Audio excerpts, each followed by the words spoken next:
So what makes the National All-Star the most prestigious event in bowling?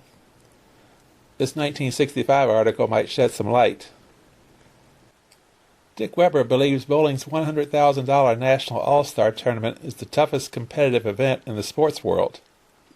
I don't make this strong statement without considerable thought, said the three-time All-Star champion, who weighs 124 pounds, just 108 pounds more than his bowling ball. I am an avid sports spectator and participant. I like any sport, even a game of horseshoes behind the shed.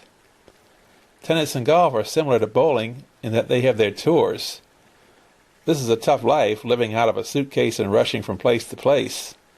Professional football, baseball, basketball, and ice hockey players engage in tough regular season games, but their playoff system is rather short and simple.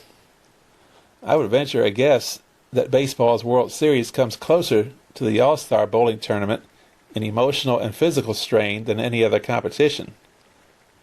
Weber won his first All-Star Championship on Miami Beach in 1962. He repeated the following year in Kansas City and finished fourth at Dallas in 1964. In January, he won his third $15,000 championship at Philadelphia's Convention Hall. The size of the All-Star Tournament, 432 male contestants, and its length, 12 days, makes it unique in sports competition, said Weber.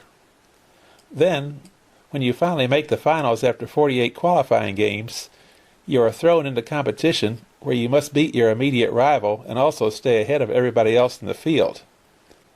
This is the equivalent of a professional golfer playing in a tournament that combines both medal play and match play competition at the same time. It makes it double tough on the all-star bowler. And within the short space of 4 days, the bowler must condition his mind and body for 54 games. That's approximately half an ordinary bowling season. Naturally, the climax of the whole tournament is the TV match for the championship. When they pour those bright lights into your face, your already strained nerves reach the breaking point. The St. Louis bowler, in Miami for the filming of a local TV series, also pointed out a tangible factor which made the 1965 tournament the toughest in history. There were 2 giant steps leading up from the bowlers' benches to the approach, said Weber. The day I saw those steps, I knew they could give me trouble if I made the finals.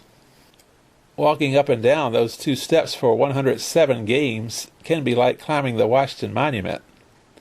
I remember from the old All-Star tournaments that I wore out climbing those steps with my bowling ball in my hand. That 16 pounds of extra weight can really make a difference in your stamina. So this year I made sure I never walked up or down those steps with the bowling ball in my hand. I didn't pick it up until I was on top of the approach.